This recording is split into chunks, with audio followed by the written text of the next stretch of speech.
Is it going onto the Facebook round? Yes, it is. All right, I'm gonna switch over here as soon as you bring it Yeah, up on the Facebook. yeah, it should be live now. I always get a notification, but I don't see it yet. Yeah, mine have been coming late. There it is. There it is. It just popped up. There we go. Oh, our voices are already up, aren't they? Oh yeah, they're up. Good shit. What's going on, ladies and gentlemen? Welcome to church.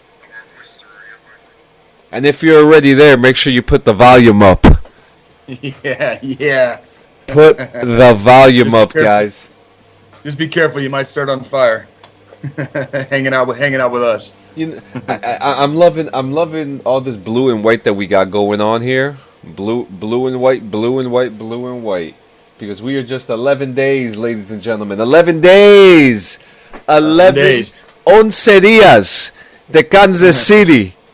There we go. There we go. It's two weeks from today, we will be live doing our very first ever joint broadcast. Yeah, so. And you'll be happy to know I have figured everything out to get us ready and live that day. So why does that not surprise me? Why does that not surprise me? It's actually it's really awesome right now because I was scared because I was thinking and you'll I just clicked the podcast by accident on the computer. So if you just heard my voice, my bad. But yeah, 11 days. We're just a couple days away. I lost my train of thought. We're talking about Kansas City, and you had everything figured out. And oh yeah, so I got everything figured out. XSplit, if you're listening to this, do not be mad at me. I'm sorry, but you guys don't have a mobile app, so we will be using Switcher Studio for the podcast. Okay. For that live podcast, and I mean we're probably going to see a massive improvement, which is gonna kind of suck going back to XSplit. I'm sorry, XSplit. I really love your program, but Switcher, you're a little too fucking expensive. But your 7-day trial is really going to help us out while we're out there. So. Good stuff, man. But I got everything ready. The car is back. Boris is back. Have you planned out like your route? Like, do you know where you're going to stop? Like when you drive out, or like? So from what I understand, and this was actually a funny conversation yesterday, going to the event yesterday, which I'll get into soon. There's something wrong with drivers everywhere. You know this, I know this, yeah, and absolutely. I don't think my wife is gonna let me drive. Well, I'll tell you what, dude. Having done more road trips than I can even think of off the top of my head, road trips are easy when you're in between major metro areas. When you get into a major city, it gets hairy for like. Oh yeah. The 15, 20, 30 minutes that it takes you to get from one side of a metro area to the other, because you got to look for signs. You got to I need to stay on I-70 West, right? And I-70 West, there's a left exit over here, and then you got to get all the way to the right lane and do a right exit over here to stay on I-70. But they're 5 minutes apart, and it's traffic jam, and depending on what day of the week you're driving, and it gets hairy. It gets super hairy. It does, and... Yeah. For someone who's lived in metro areas his whole life, I mean, right. You get used to it after a while, but the aggravation never stops. Well, and when you're in a place that you're not familiar with, there's a big difference between driving where you live, yeah, and say trying to drive through Indianapolis or Chicago or Cleveland or St. Louis or Kansas City. If you're not from there and you don't know all the little turns to make, when I leave Kansas City to come back to Colorado, I have to drive basically through the downtown area to stay on I-70, right? Yeah. And you have to get in the far left lane, and then you go down into this little tunnel on the side of the downtown area, and then you have to go even farther left, and then you got to go right, just to stay on I-70 to cross the river to get into Kansas, basically from the Missouri side. And it's if you're not from there, if you didn't have Google Maps, you just basically got to look at the signs and be like, "Is this the right way?" You know, Yeah. I don't know. And I mean, Like, and thank God for all this technology now, because back in the day we had to use MapQuest and co-pilots who didn't know how to read. what are you talking? I was gonna say, what are you talking about? Back in the day, it was freaking like Rand McNally, like road maps. You know, like yeah, unfold and fills the car and like, cover up the whole. You know, you're sitting there, you put it all over the hood. The hood's hot as shit. You're putting a cup on top of it. You got a coffee stain up in the Montana side of the map, and you're like, oh, exactly. The good old days. The good old days, man. Good old days. But yeah, this is so fucking surreal, man. It's happening, man. This is so surreal. This is so surreal. It is. And it's really happening, is. bro. I'm about a half a breath and a tiny hair short of being completely out now. Like I'll be, but before we do our podcast next week, I will have my DD214 in hand. So in less than a week, I will have my DD214 in hand. I'll officially be a member of the club. So your old lady says no soda for John on the road trip. She's driving straight through. Tell Francesca I don't think she wants to drive straight through. That's a long drive. Dude, that is a long drive. Listen, for reference, when we drove back from Georgia to New Jersey, we had to drive in separate vehicles. And I drank about 3 extra large cups of vanilla Coke. And I threw up on I-95 going north. And let me tell you, we drove the separate trucks and we drove straight through. Now, she, I don't want to say that she doesn't like other people driving, but she has a better time when she drives on her own. Now, I'm definitely going to make an effort to try to take the wheel from her. I don't think it's going to work that much, but I think I'm only going to be. Yeah, you'll thank her for. I'll thank her for driving straight through. Right? Yeah, The hardest part for me with the long days on the road is when you've got kids, and that's so like I didn't even. Trying. I stopped trying to go doing straight through drives. My limit with my kids in the car is about 8 to 9 hours. That's the limit that I set for myself. Whoa. So usually we'll do like somewhere between 6 to 8 hours a day on the road because the kids they start losing their shit. Yeah, they start getting aggravated. Yeah, and it's like they start fighting in the back seat, and it's just like no. Like we're 6 to 8 hours is usually. Yeah. I do 9 is my maximum. I say 9 is my maximum because 9 hours is about how far it is from here to Kansas City, from where I live in Colorado. So I can do that in a single day, and then by the time we're 8 hours in, we're almost there. You know what I mean? So I can push that. I can push that last hour, and we're almost there. But if you try to go any more than like 8-9 hours, it starts getting rough. Like with the kids in the car, it really, really does. Like and thank God that we have contingency plans for that. But but with kids, contingency plans never work. So not typically. No, the contingency plan is usually like, if you guys are good, we'll stop and get some ice cream up here at the next town or whatever the crap. Yeah, you know what I mean? That's the contingency plan. Yeah, because I've said this before. I've openly talked about my sons being autistic, and a lot of the big things for them is sound. Like my oldest son, So the plan for my son on the road trip, because they will have their iPads and the switches for the ride and my hotspot. The plan for him is headphones, ear defenders, and his a pillow or something. That's he'll be happy with that. As long as he doesn't hear anything outside of that, which, we got him some good noise canceling headphones, so he'll be good. For the second one, for him, it's more comfort, because I don't know what the hell he's been doing, but he's just been like, yeah, I'm going to go take a nap. Just this past couple weeks, he's just like, all right, guys, I'm out of here. I'm taking a nap. Deuces. Deuces. So his thing is comfort. My daughter, pretty easy, she's still young too, right? Yeah. She's still. Yeah, what was she? 5, 6? She is 6. So 6. Okay, yeah. So it's gonna be. I'm kind of interested to see where it's gonna go with her, but we'll see. Absolutely. So how was your week, man? It was a little stressful at first, and then as the week kind of went on, it got a lot better because I thought there was going to be more that I needed to do this week coming. And as it turns out, I kind of got lucky. I'm going around post, collecting signatures, doing this and that, all that yada yada. So Thursday and Friday, I basically wrapped up. I got every signature that I needed on my clearing papers, except for the stuff that I have to do this week. In other words, there's stuff that I have to do this week that I didn't have a choice to do last week, and I got every signature except for those ones, basically. So like I'm all done. So tomorrow I'm gonna go in at 7:30 up to the fort. I'm gonna do that part. I'm gonna clear my unit.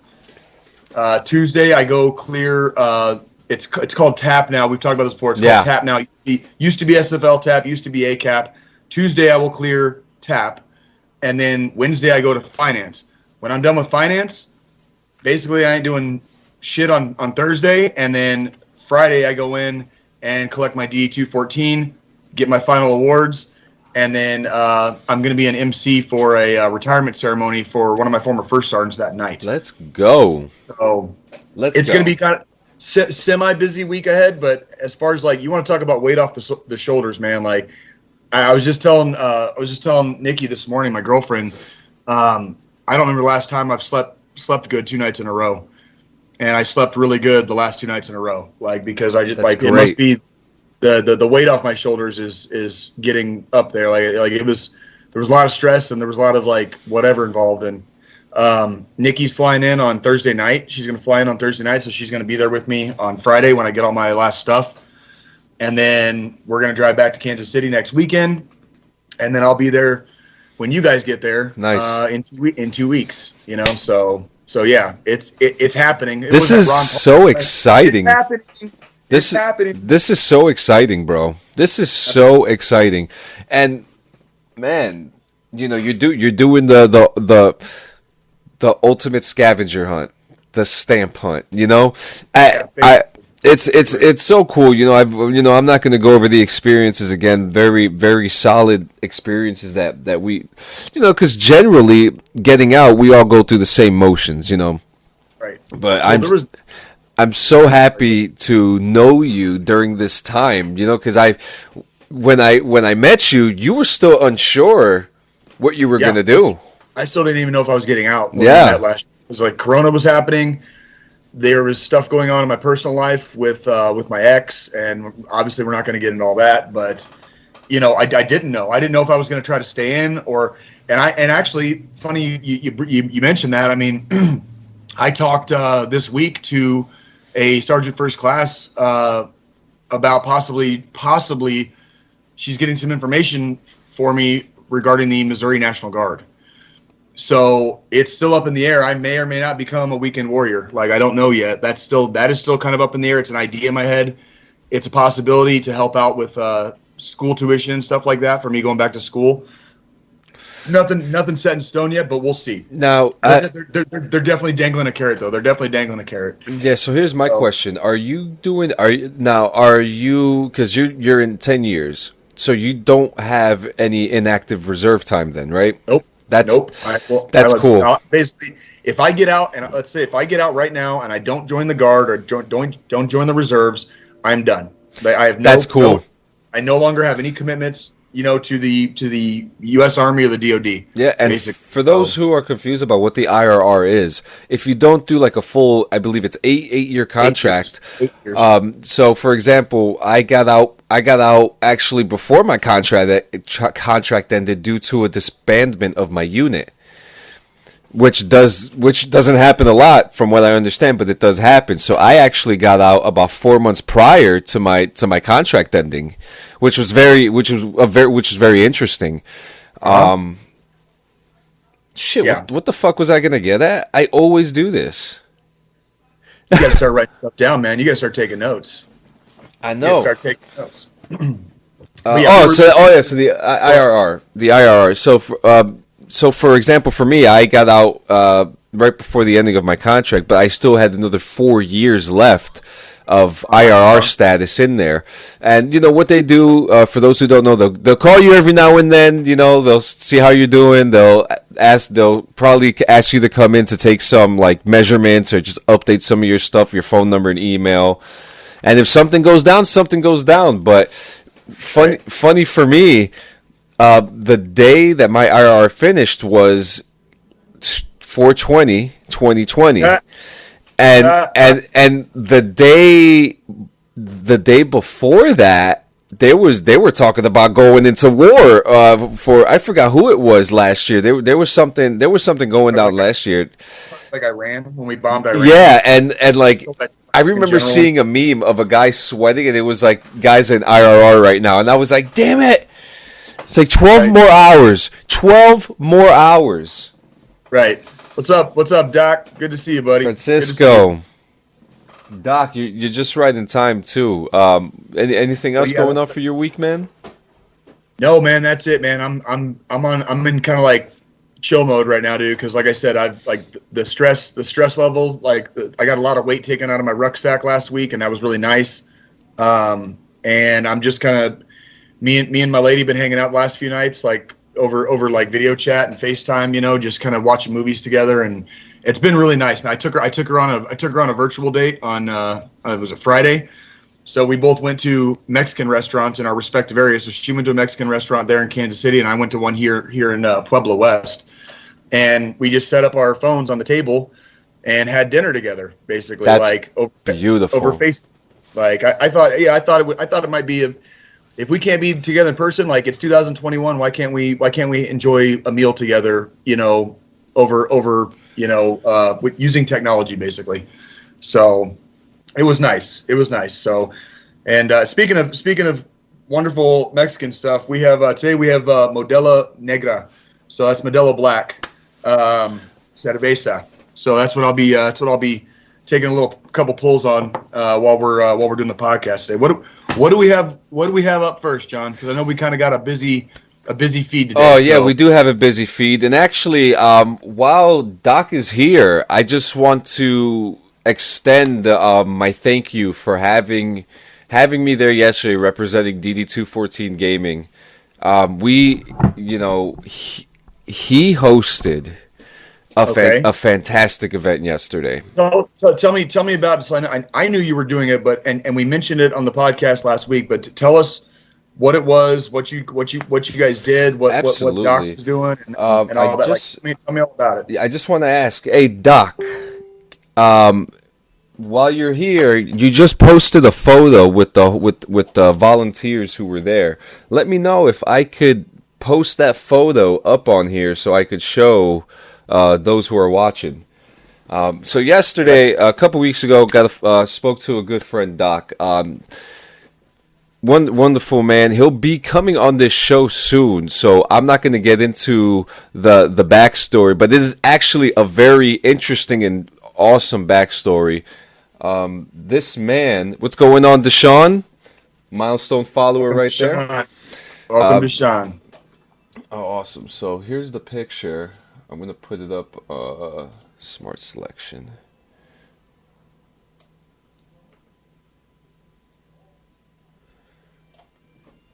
And I know he's not watching right now, but I also need to send a shout out to one of my brothers from the infantry.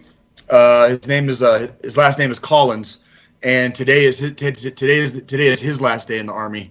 So I wanted to finish because I saw him last week. We were both finaling out and clearing and stuff. So I just wanted to send a shout out to my brother because we deployed together, and congratulations to him. And he's in nursing school right now, so he's going to be a nurse soon.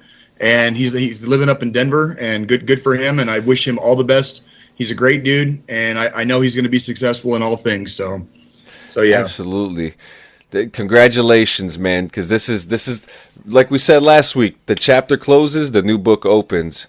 That's right. So yesterday, this was an event geared towards recreational time, outside time for our veterans who are inside all the time, unfortunately, and it happens, and we need, our veterans need to go outside. They need recreational time. We need hobbies. We need freaking hobbies. Yeah. We need something to keep that mind occupied, when we're not at work or we're not doing stuff with the kids or whatever. It could be whatever, but yes. Absolutely. So. And, Doc works. He works. I believe he does work at VA hospital. Correct me if I'm wrong, Doc. But I know he does a lot of work there. He helps them all the time. He's always doing something for these guys, always. And it was such it's always an honor to be next to this guy because there's always a great turnout. Always a great turnout. There's always something there for everybody. So if you're looking at the screen right now, this was the volunteer crew that was there. You're right, Frank. That's a good looking crew right there. Takes the focus off depression and anxiety. That's exactly right. Absolutely. Exactly right. And if you look at this picture, a couple of these guys are actually going to be on the show. So there's Doc there in the middle with the hat. Jamel over to his right. Great energy. There's the other Doc, the other Frank Doc Gadsden over to the left with the striped shirt. He's the DJ. Okay. Him and Frank actually. I worked for them doing security years ago. They gave me the work when I came back into New Jersey. So they've been helping veterans since the start, man. Like there's no they've been doing it right from the start. He works in the private hospital. Yes.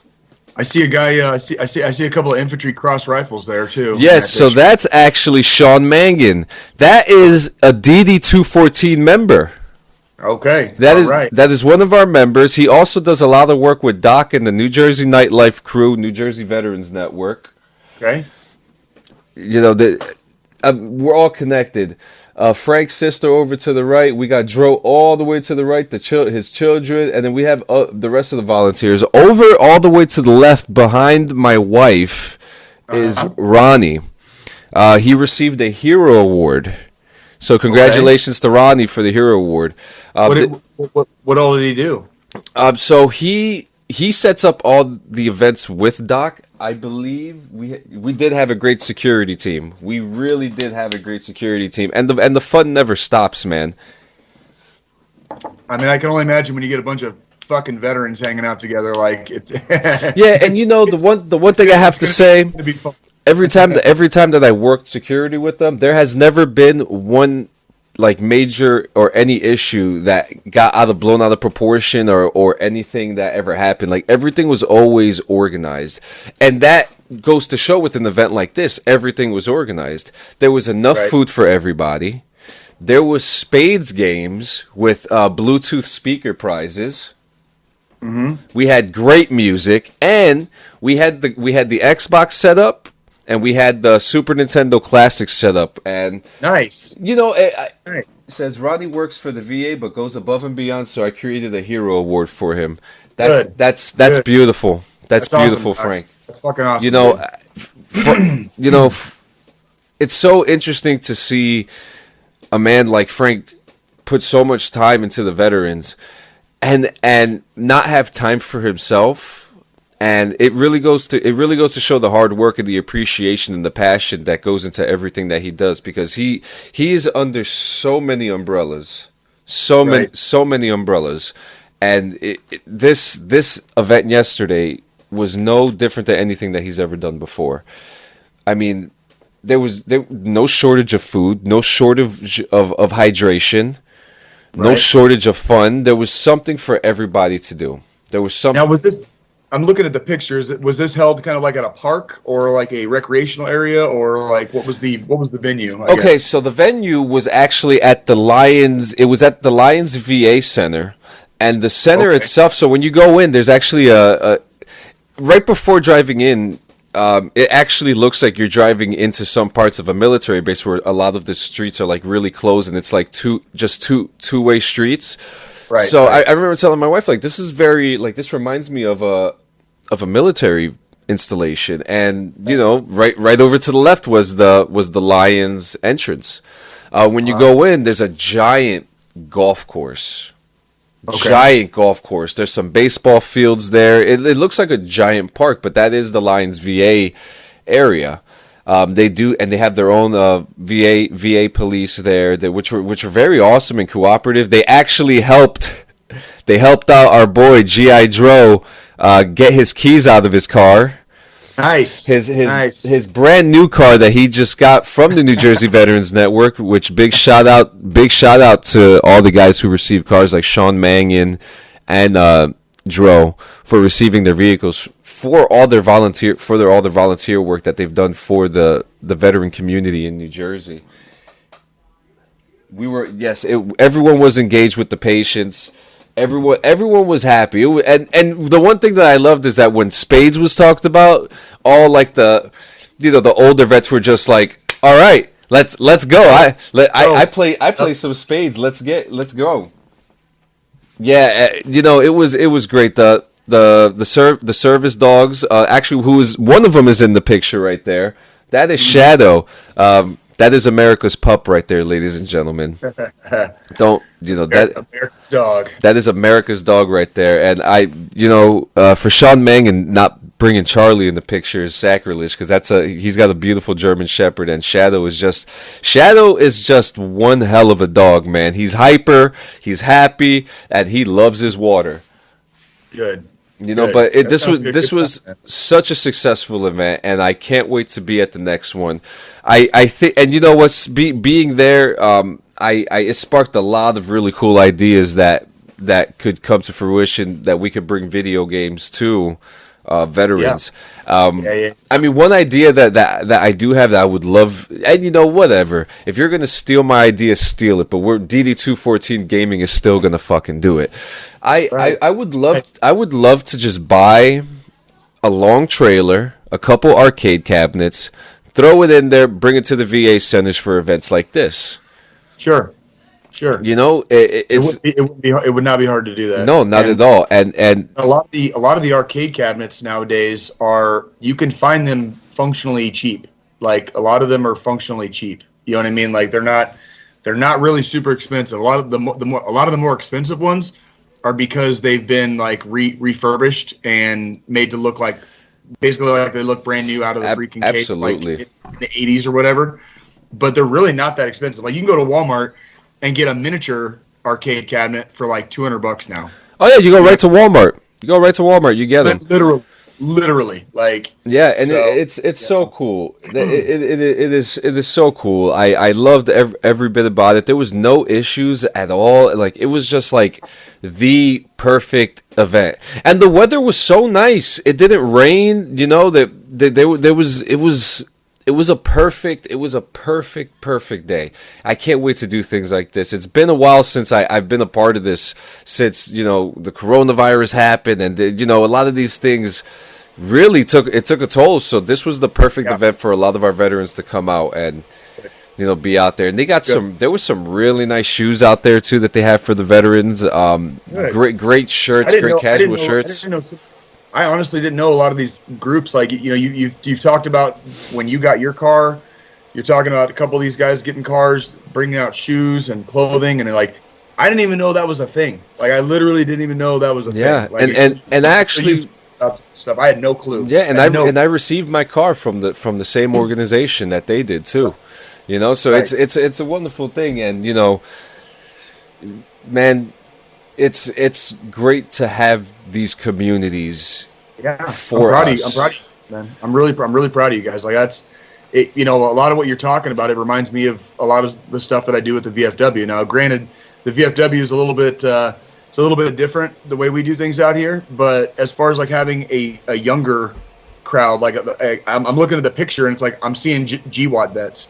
Yeah, I'm not like I'm seeing GWAT vets, and this seems like something that GWAT vets would do. You know what I mean? Like this is more like what our generation of warfighter would do on the side, basically. You know what I mean? And absolutely. That's cool, man. And there's nothing wrong with our older battle brothers and battle sisters. From the previous generations of service, but our generation's a little bit different. Just like every generation before us was a little bit different than the ones that came before them. And there's nothing wrong with that. But this event seems like very tailored to the GWAT generation, and that's really, really cool, man. I'm like really proud of you guys. It was super fun. Dude, it was so fun, man.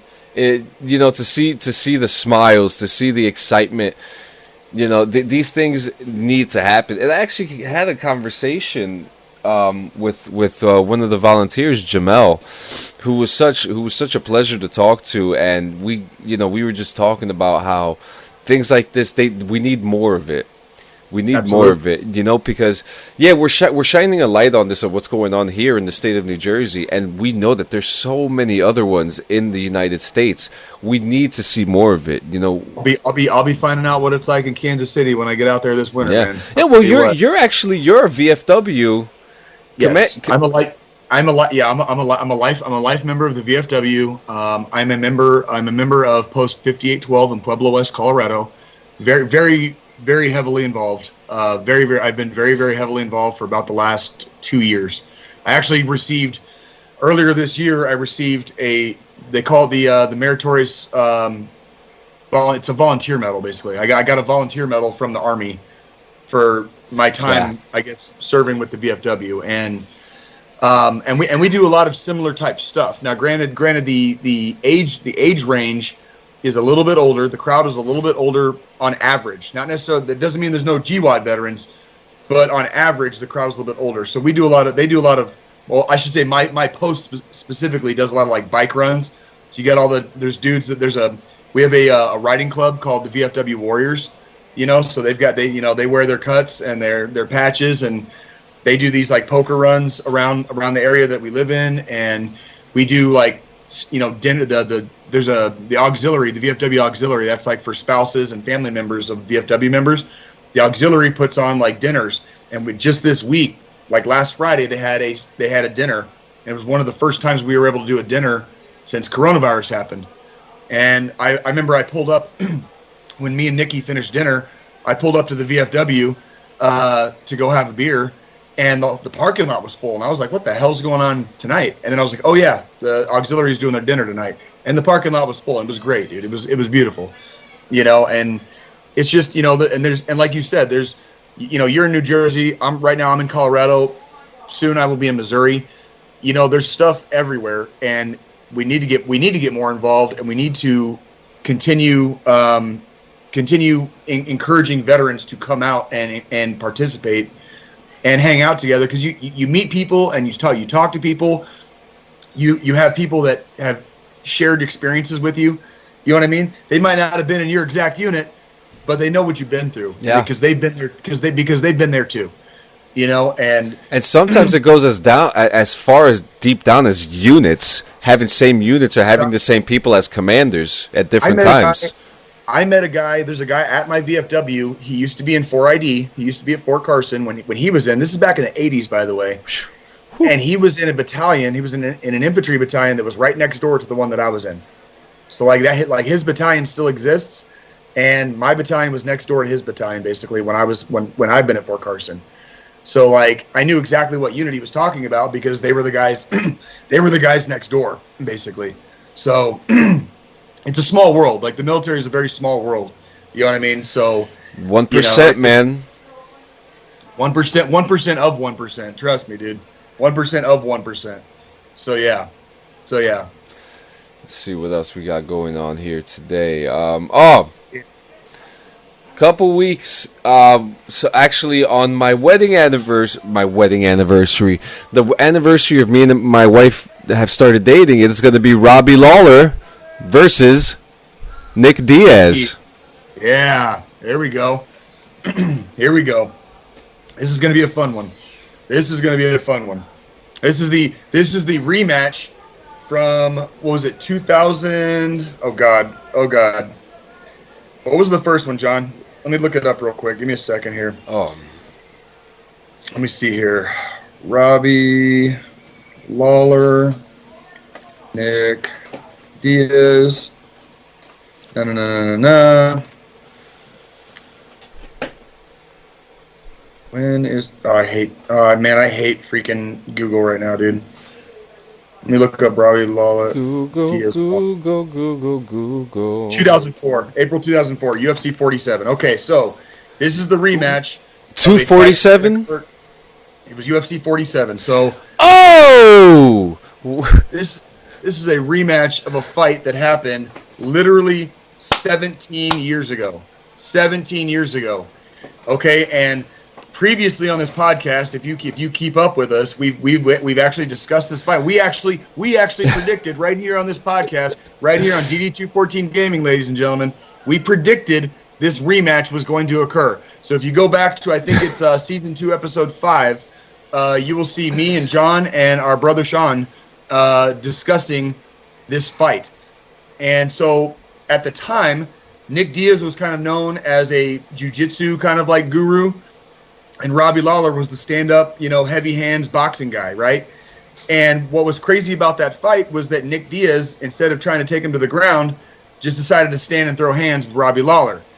Even more amazingly, Nick Diaz caught Robbie Lawler with just a kind of a stiff straight shot to the face, and you kind of saw the tree fall. Like Robbie Lawler gets like this for a second, and then he just falls like face forward, just kind of got punch drunk and just lost his balance and basically got knocked out, and he was basically out on his feet, and the fight was over. There's a lot of layers to this, by the way. That fight was 17 years ago. In the time since, if you're not a big MMA fan, Nick Diaz, perpetual threat to the crown in multiple organizations. He was a Strikeforce champion for a little while. He has been banned from MMA suspended. He got suspended several times for use of cannabis and for pissing hot, basically, for cannabis. He's making his UFC return this year, and they finally announced that his opponent is going to be Robbie Lawler. So we're going to see the rematch 17 years later. And in the time since, Robbie Lawler became the middleweight champion in UFC. He had probably one of the greatest fights of all time against Rory McDonald. Controversial finish with Ben Askren.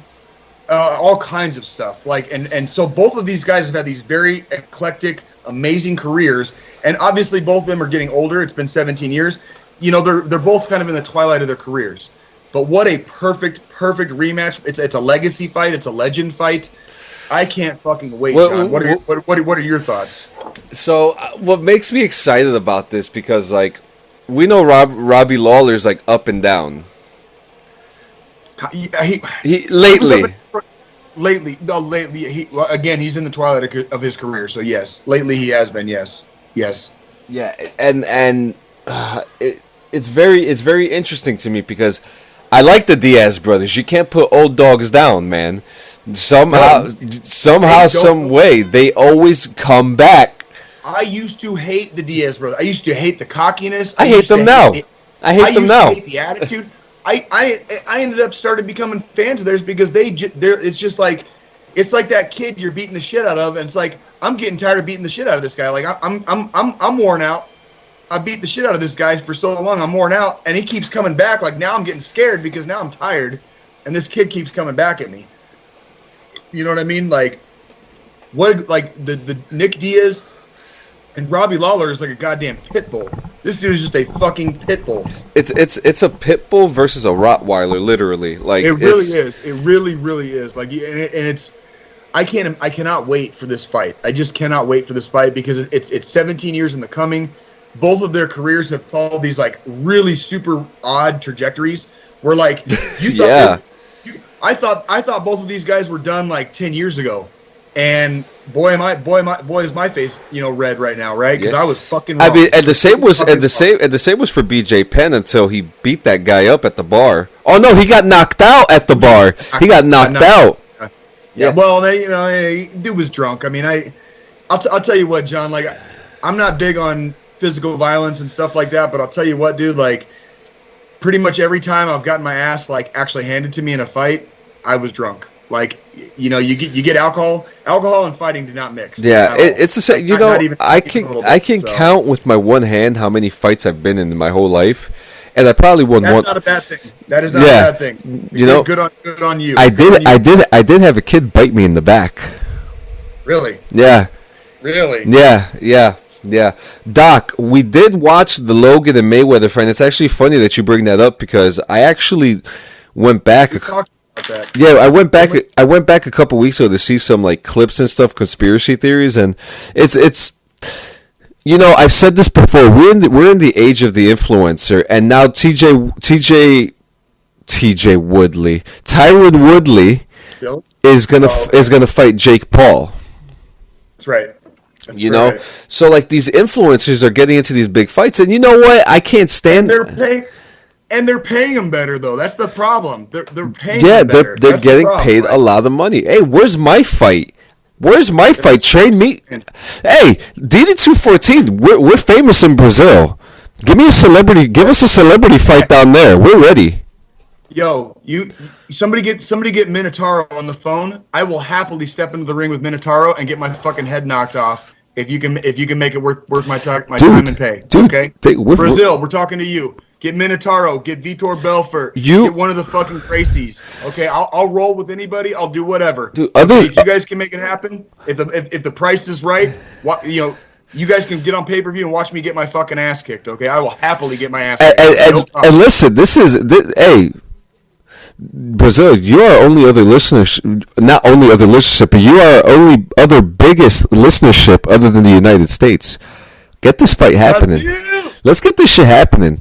Dude, do you want to hear some crazy Can shit? you imagine DD214 in Brazil? Dude, there's a cold weather dome over Brazil right now.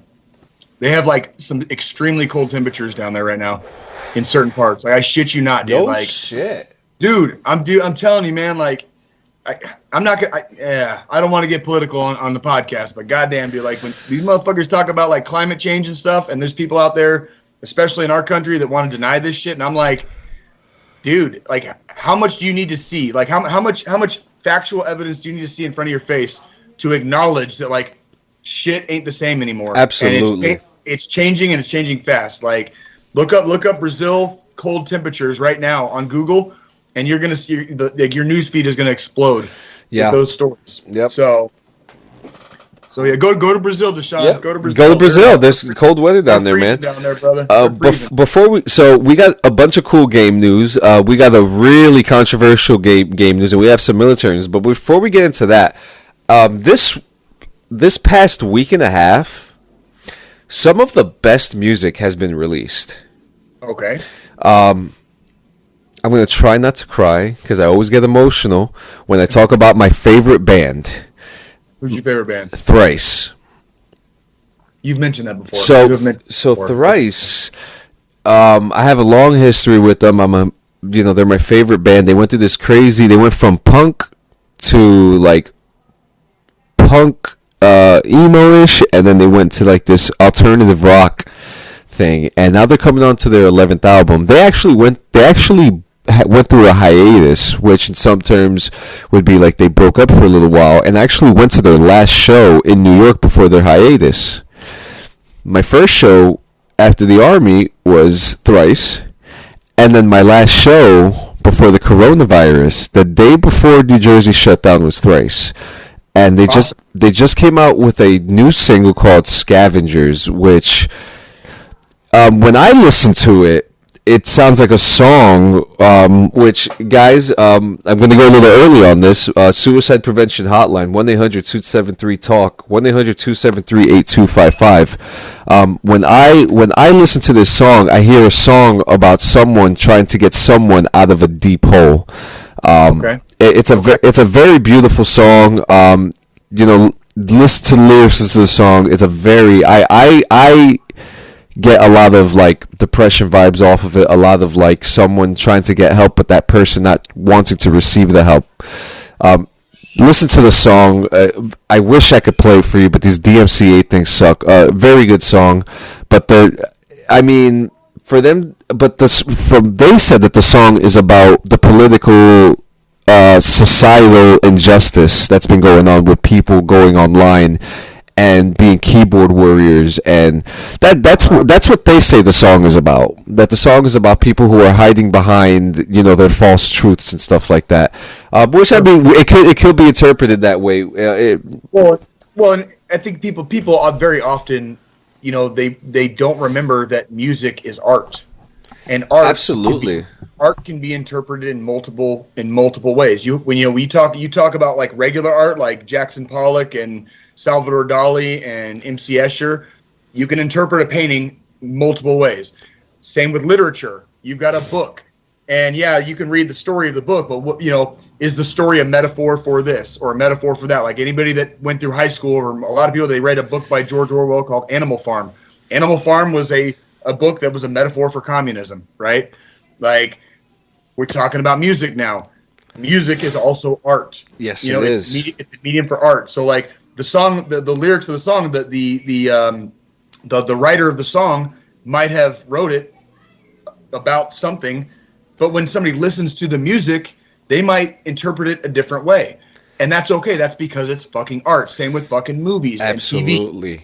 Same with video games. Yeah, that's exactly right, Deshaun. We hear what we need to hear at the time. That's exactly right. And we interpret what we want to believe. That's exactly right. And it is beautiful. That's exactly what makes art beautiful. That's art. Art is life, and art is beauty. And even in the ugly times, that's what makes it beautiful. Absolutely. Yeah. So guys, listen to it. If I could give you the best description of Thrice, there's 4 of them, and I always compared them to be, what if the Beatles went into a modern rock type of style. So they actually cover a lot of Beatles songs, like Helter Skelter. Helter Skelter is my favorite Beatles song, and they do a fantastic cover of the song. But they remind me of like what the Beatles would have been if they would have been around this time. I bet you would never be able to guess what my favorite Beatles song is in 1,000 years. I bet you would never be able to guess. One? No. So when I was in middle school, they did this thing, and it was like a TV special, and they called it the Beatles Anthology. And in the making of the Beatles Anthology, the surviving 3 members of the Beatles got together, and they finished what they used to call a B-side. So there'd be a bunch of like studio recordings. Oh yeah, and it wouldn't necessarily be finished songs. Which Thrice is very famous for. They've come out with like 5 B-side albums, by the way. Right. So the Beatles finished this song in the studio, and it was called Real Love. And the world premiere of Real Love was on ABC. I remember to this day. I was in middle school. It was on ABC, and it was Real Love, and there's a video for it. It's the Beatles. It's called Real Love, but it wasn't released until the 1990s. That's interesting. It's a badass song, dude. And I see Nikki says her favorite Thrice song is Black Honey. Baby, I'm gonna have to listen to that here soon. So. Black Honey is a song that I could definitely see you getting into, because that is a song about a man who would do anything for whether it be his spouse, his kids, his friend. That is probably one of the most beautiful Thrice songs. Yeah, that actually. Now you're gonna make me cry. Yeah, I actually was that To Be Everywhere or Nowhere, or was that Palms? No, that was To Be Everywhere Is Nowhere. I can't remember that name of the album. It's so long, but I have a lot of their vinyls here. Actually, I think that album is the only one I'm missing in vinyl. To be honest with you. You know what we need to do while you're in Kansas City, John? You got a vinyl player? I don't know if Nikki has a vinyl player or not, but here's what we do have. She's got a covered porch. And so we can sit on the back porch and bring out a little fucking Bluetooth speaker or something, and we can play some Thrice. And just trade music, yeah. And just chill for a while. I'll tell you what, man. You want to talk about like a Missouri thing, is to just sit on the back porch and just chill. You know what I mean? That is a Midwestern staple. Is like just hanging out in the backyard, basically, like on the back porch, and just relaxing and just talking and shooting the shit. You know what I mean? So yeah. I have to check something out, because I think I'm actually going to see them very soon. So yeah, I don't know, man. That's really cool, man. I'm gonna have to check them out. Like as with most things on here, your excitement and your level of excitement with stuff makes me want to get into it, or makes me want to check stuff out, because you get so hyper focused on stuff where you're just like, yeah, oh my god, this is badass. Oh yeah, I'm telling you, give me something to review, and I'll give it to you. Give me something to review, I'll give it to you. Right. Well, shit. Right. Oh shit, 50 minutes. Let's get into the game news, man. I guess we need to, huh? We're gonna have a long episode today. Yeah. So Like I said, I got a bunch of small tidbits. So what we have here, for fans of the game PUBG, there is an animated series coming out from the makers of Netflix's Castlevania. Now, for those who are familiar with PUBG, there's not really a lore to it. There's some videos on YouTube which explain the story how PUBG is like a social experiment of people put into a world to kill each other in a battle royal. In some cases that you could compare that to the movie Gamer. You could compare that to any other battle royal game where if you want to be all imaginative like I am, there's someone always watching. Big Brother is always watching you. Right. So the whole point that I'm trying to say about this game is that maybe now we're finally going to learn the story of this island, Erangel, and why the PUBG servers were made in lore mode. So I think this is pretty cool. It's going to be a different animated series to get into, and especially for a video game animated series to be made, because I'm not familiar, other than obviously Super Mario animated. We have some Tomb Raider cartoons out there, I think, but I think this is going to be an interesting cartoon, and I think it's going to be an anime too. That'd be. Well, I mean, it almost has to be just by virtue of how PUBG is kind of set up on, because it's got that kind of like anime look. Not quite anime, but it's got that cartoonish look. Yeah. To the game. You know what I love about PUBG? Like, no lie, dude. My daughters play that, and they no shit. Both of my daughters have won a game by themselves. Like, I was hands free. Like, and they've won a game by themselves, both of them. And the kind of game where you can win at 6 years old or 9 years old or at 40 years old, that's a good game. You want to talk about bridging gaps. You know what I mean? The game did an amazing job of doing that. Like, an amazing job. You know what I mean? Like what a great, oh, no, wait, you know what? No, strike that. Fortnite. Nikki's right. It's Fortnite. I'm sorry. I was thinking of Fortnite, not PUBG. Yeah. I apologize. But yeah, Nikki's totally right. Like I get confused sometimes, but yeah, like my daughters have both won Fortnite by themselves, and I think that's a great game to like bridge the gap. But PUBG, like, it's got that kind of cartoonish look to it, and it's perfect for, like you said, an anime. If they're gonna make a TV show and put some lore behind it, whatever, like, it's a good idea. It's a good idea. So yeah, I'm excited. I'm very excited for it. I've played the game a lot. I actually have a lot of clips that I should actually post up because it's a fun game, and I should probably get it. Like, I can't wait to see it. I'm interested to see like what they're gonna do, because some YouTube videos show a story, but the story is just like, we want more. So give us more. There you go. Yeah. What else we got? Next, you're going to be excited about this. What? Doom has re-released they have re-released their add-ons for their classic games. Okay. For the Game Pass, because it's on the Game Pass, and you could go on and play it. So they've added. It says Earthless Prelude is the latest in the growing lineup of free add-ons for our re-releases of Doom and Doom 2 available now.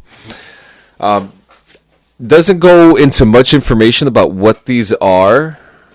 Oh, so those, I know exactly what those are. Those are, so back in the day when you had like DOS, I say like digital operating system, like Microsoft 95, Windows 95, original Windows, shit like that. Some of these original first-person shooter games, which coding back then was not as intricate as it is now. So if you knew a little bit about coding back then, which even I still remember a little bit about coding on the DOS system. This is going back to like the early to mid 1990s. My dad was in the computer industry. DOS was not a hard thing to code, to be honest. Like, there were add-on levels. So like people could create their own levels. They could create new levels. And so the original Doom, Doom 2, there was a game called Heretic. There was a game called Hexen. These were the very first generation first-person shooter games. And you could create your own levels. You could literally, if you knew enough about coding, you could create your own levels. And so some of these add-on levels were the developers basically creating the original version of additional content, like we do now, Call of Duty. Call of Duty has season 3, season 4, right? And they add just a little bit more. Back in those days, they would add entirely new levels, and that's because it was a lot easier to code back then. It was a lot easier to create the levels because there wasn't that much more to it. It's so easy now. You could go to your local retail store and you could buy coding packs. That's right. And so what you're probably, I have to assume what you're talking about is some of the original developer made additional content basically to the Doom games. Yes, that's what it sounds like. Again, there's not a lot of information, but if you have Game Pass, which Deshaun Meyer says, if you don't have Game Pass, are you even a gamer? But really, Game Pass is absolutely clutch, and he's absolutely right. If you don't have the Game Pass and you're not playing these old games, I mean, if you don't want to play the new ones, you could go. I mean, if you're 60 years old and you played Doom 20 years ago, wouldn't you want to just play that again? It's you're paying. I'm 40, by the way, but thanks. Yeah. Next, this isn't a video game, but it's a game show, and it's still a game. The Frogger TV show is coming out. What? Yeah, the Frogger game show will be coming out. It's being hosted by Damon Wayans Jr. and will be co-hosted by Kyle Brandt. 13 episodes have been ordered for the series, and it will have the contestants attempting to clear obstacle courses inspired by the game to win $100,000. What the fuck? That sounds fun. And did you say Damon Wayans Jr.? Damon Wayans Jr. I grew up with Damon Wayans, so I remember In Living Color and The Last Boy Scout with Bruce Willis, man, is a badass fucking movie. Yep. You tell me his kid is fucking. Yeah. And I'm officially getting old. So Damon Wayans Jr. has appeared in a number of television shows and films throughout his career, including New Girl and Let's Be Cops. Brent, his co-host, is familiar to viewers of Good Morning Football, which he also co-hosts the NFL Network. So it's an interesting blend of sportscasting and an actor, calling what he sees. Very fun, very fun stuff. When I think of Frogger, I think about the Seinfeld episode when George Costanza didn't want to. He still had the highest score after 10 years, and he didn't want to unplug the game, so he had to buy a power box in order to cross the street to bring the arcade cabinet to his house. So he got the arcade cabinet, and he was actually playing Frogger in the street, and a truck runs over the arcade cabinet. Oh God. Yeah, it's one of the dude. Nikki loves Seinfeld, and I don't want to say I never got into it, but when it was on TV, I never really got too into it. I remember watching the finale of it because it was kind of a big deal back then. Yeah, Seinfeld was ending.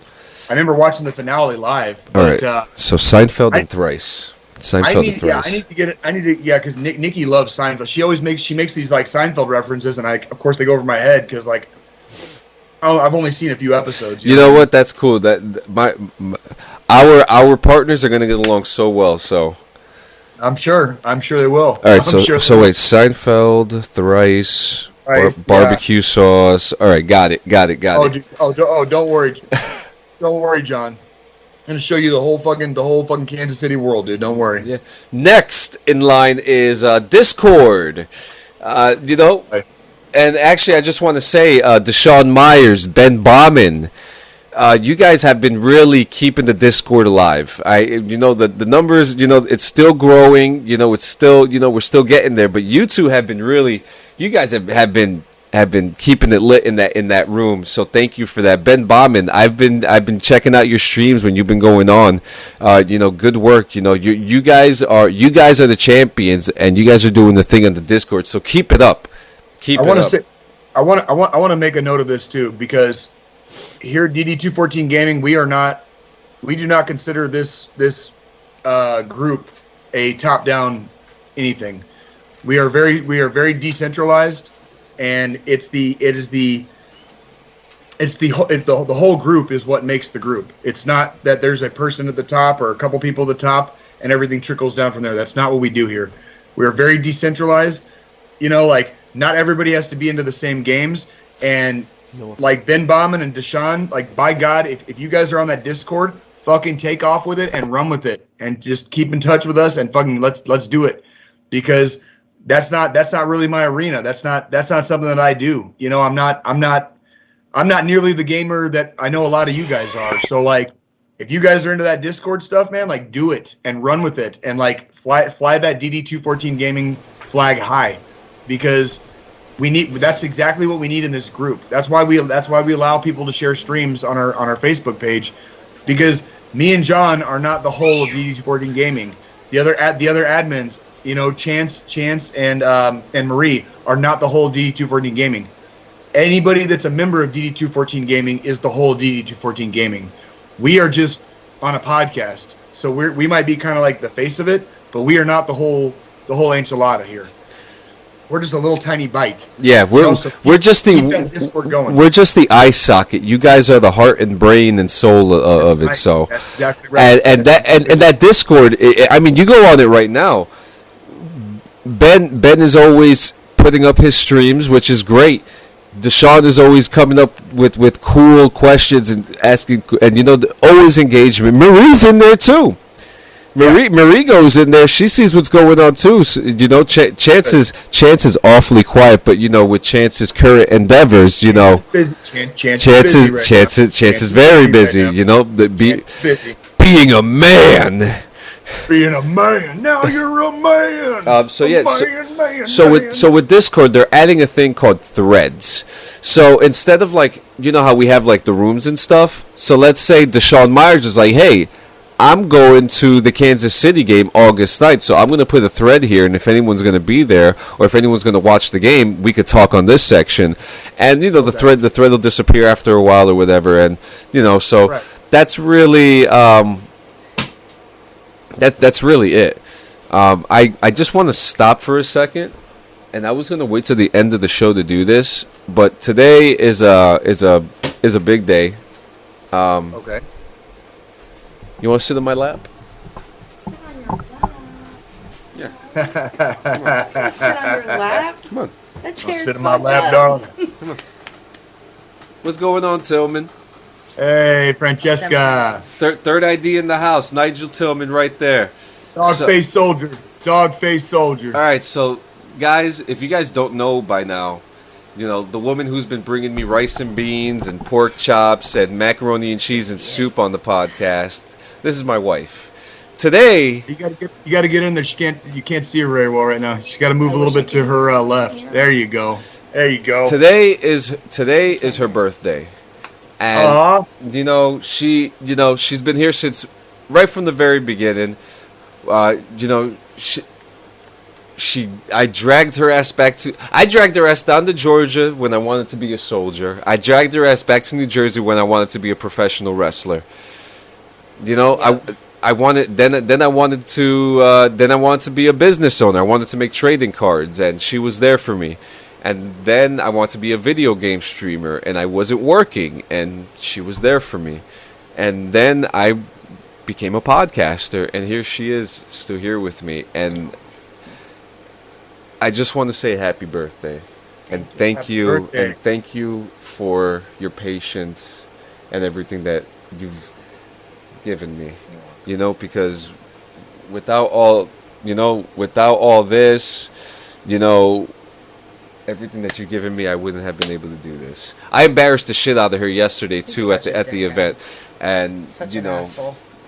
You getting the love in the chat. Thank you. know, I can't hear anyone, but thank you guys. You know, but you know, it's her birthday today, and you know, for happy birthday, Francesca. and it just seems to happen that a lot of big major days that have been happening have been falling on the podcast, and for her to give me the opportunity to do these things live, I couldn't thank her enough. So Thank you. Absolutely. Love Scoops. Absolutely.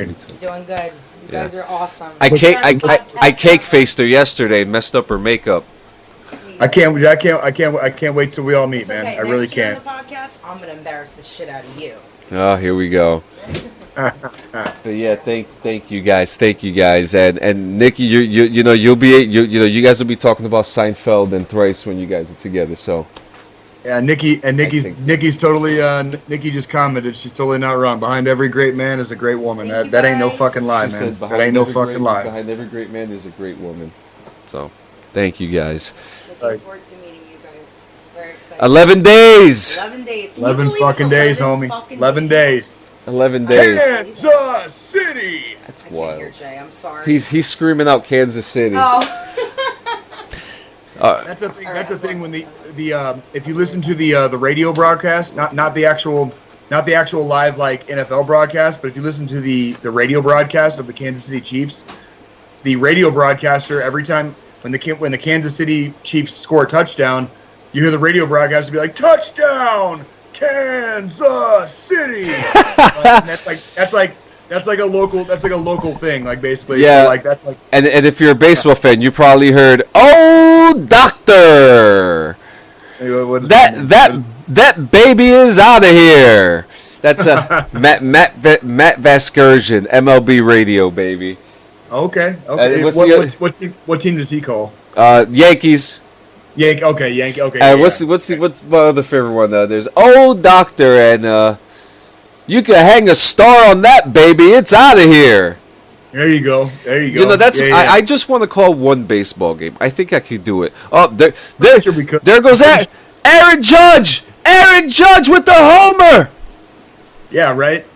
That's I think, dude. That's what I'm going to be saying August 9th. Watch. We've been talking about this for a year. We've had the ideas in our heads about like feed me a bunch of alcohol and have me watch a shitty movie and just like talk over it the whole time. Oh, we're going to do it live. Dude, I'm telling you, man, like we could do stuff like this, like calling a baseball game, calling a UFC fight, like whatever, like we had the idea with like Deshaun. I want to say it was like 2 or 3 months ago, where like we have two people like fight each other on like UFC on the game on the UFC game and have us like commentate it, and just have us commentate it. You know what I mean? Like we could do that. Like it. I know we could do that. I know we could fucking do that. Yo. I mean, Yo. literally, all you gotta do is feed me alcohol, dude, and it like the sky's the limit. Okay, dude. before the sky's the fucking before we get into before we get into the last 3 game news.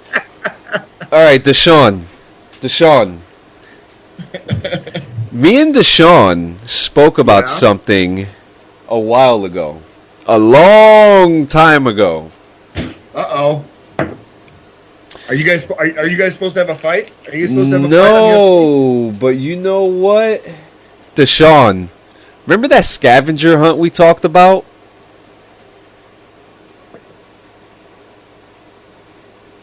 I'm waiting. I'm gonna wait. You gonna wait for him? Oh my He's talking God! to you, Deshaun. This talking to you. dude.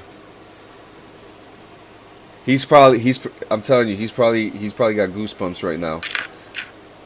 Because I can't see this I can't say on the air because then this will fucking get taken from us. Oh, he said holy shit. He said holy shit. Yeah. Yeah. Okay. Yeah. You're gonna need to talk to me offline about this. Yeah, because I'm curious now. because Deshaun was the one that brought this up in a funny Facebook post. Yeah, we're gonna talk about that. That's yeah. Okay. So game news. So firstly, we have Battlefield 2042 news. They have introduced this thing called the Battlefield Portal. What the Battlefield Portal is, it is utilizing content from 4 different Battlefield games. Battlefield 1942, Bad Company 2, Battlefield 3, and Battlefield 2042. It has maps, weapons, and their attachments from every single era of that game. Factions, everything. To start, Battlefield Portal will feature 6 different maps from 3 older Battlefield games. Battle of the Bulge from 1942, Valparaiso and Africa Harbor from Bad Company 2, and the Caspian Border from Battlefield 3. Oh, and the No-Shar Canals. They'll all be included in the Battlefield 2042 All-Out Warfare mode. I can't fucking talk today. You're good. You're good. You're good. You're probably just excited. I am. The older maps have been rebuilt for the new experience with better visuals, destruction elements, and support for larger player sizes of the games. At the surface level, this allows you to create your own custom game modes, which you can choose to pit soldiers from 1942 against futuristic specialists from 2042 against one another in objective-based modes with other tweaks beyond that. But if you want to go deeper than that, it offers the tools to do so. You can make the teams imbalanced, you can change the damage values for headshots and shots to the body, and you can disable attachments entirely if you want to allow specific weapons but don't want to let people pick certain attachments for their gear. Holy crap. Yeah. So, like, you can basically see what it's like to fight against somebody in World War II with, like, modern gear? Is that basically what you're saying? Yeah, with realistic elements. So if you don't want a red dot on it, you could have it do that. You can make it like a real challenge. You'd be like, everybody on the World War II side, like, you guys have World War II stuff that commits World War II damage, but everybody with all the modern shit, they have all the modern shit with all the modern, bells and whistles, and, like, you could actually, like, see what it would be like if, like, a modern infantry squad went against, like, a World War II squad. Yes, basically. yes, and it's going to be fun. It's going to be fun, and you're welcome, baby. Beyond those basic and intermediate elements at play in Battlefield Pro, there's also a logic editor that'll let people fine-tune their creations, and this feature allows players to tweak values related to spawns, create circumstances where players swap weapons after getting kills, is where matches created in this mode will become truly different from one another. And for those who aren't big on building but are big on playing, you'll be able to check out the creations others have made, assuming they've been made public by the creators. EA said that more content will be added to the mode as part of its live service plan, so the mode will only grow larger post-launch. Okay. So I can dig it. It's very exciting. There's always something new coming out with Battlefield 2042. Very exciting work. Good. Next in line is, this isn't really big. There really isn't much to talk about this, but I find it very interesting that a sports game, NBA 2K22, in their career mode, they're allowing you to become a rap superstar along with your basketball career. What? Yeah, it's very weird. It says you can adopt a few side hustles to your quest to become a 99% overall in the game. Other jobs see your avatar take over the fashion world as well. Screen Rant talked about this in their look at the game, and the community exploded when details made their way to social media, and a lot of fans are still miffed about the gameplay enhancements. Yeah, but Deshaun just mentioned, like, he said, like, Shaq, and Deshaun, it's really funny you mentioned that because that was the first thing I thought of, because I remember I grew up in the fucking 90s. I remember when fucking Shaq had a fucking rap album. Like, I remember that. He also had, like, a video game, Shaq Fu. Nobody fucking remembers that game, but I fucking do. Like, he did it all in his early career. So. Yeah, and it says, meanwhile, more bells and whistles are being added at a breakneck speed. This all largely won't affect a ton of players who just want to play the game. I love sports games. There's something so awesome about the sports games that the replayability. NBA is one of those games that I actually go back to. I love the NBA series games. Surprisingly, a lot of people find that very off about me. They're just like, really, basketball? I don't know why. I don't understand. I remember fucking welcome to NBA Jam. Yeah, and they're really fun games. And the one thing I've always loved, every time I play a sports game, I go right into the career. With MLB The Show, I just won the World Series last night in the Florida Marlins, and I'm now a fucking Yankee. So, yeah. In Madden, I went right for a career. I don't like Madden though. Not to interrupt, but you got Yankee shit for like you and Francesca and all the kids, right? Oh yeah. So you guys gonna be rocking the Yankee shit when we're all rocking the Royal shit, Oh right? yeah. Like when we all go together. Fuck yeah, dude. Fuck, this is gonna be. Oh, it's gonna be so fun. It's gonna be fun. Can't wait. I can't wait. Hey, sorry. Can I get off a little early? Can you release me at 1300 today? Cause I got a baseball game to go to. I'm bringing my DD214 with me. Got my DD214, Siren. Can I go to the baseball game tonight? Oh man, and also, the biggest change for this franchise, it has Candace Parker on the cover of the game. She is the first female cover athlete in the history of the series to be on the cover of the NBA 2K series. So congratulations to WNBA player Candace Parker. Absolutely. It's a big thing, and also you could play WNBA games in the NBA 2K games too, which is really fucking cool. Really cool. Deshaun Meyer says, "Damn, that was a good impression." Which impression was that, Deshaun? Which impression? The atypical fucking, the stereotypical fucking private asking the sergeant for permission, or what? And now we're getting into our two interesting news stories. Here we go. Military news. No, it's two game stories and then the two news stories. So the first game story is about Rainbow Six Siege 2 not being made by Ubisoft. Ooh, that is interesting. It is very interesting, and you know, a lot of people. It says so. The article says here, if you've been holding out that Ubisoft might one day create a full-blown sequel, the publisher's popular multiplayer shooter. This sounds like you should dash those hope. So apparently it's from what's being understood here is that it's being pushed for a sequel to come out for Rainbow Six Siege 2. And it's very interesting because I feel like that I've talked about these things before, where if we have a lot of these games where they come out with a series of games where, like I said, like Call of Duty should come out with like Call of Duty Forever. Assassin's Creed is coming out with Assassin's Creed Forever, which is, you know, it's very, not a lot of details, but you know, if you bundle these things into a box set, into a major crossover thing, it's interesting. Right. You know, there's this new, like that new Tom Clancy game, X Defiant, is a mashup of all these Ubisoft characters together. Right. Siege is no different from that. We've played it.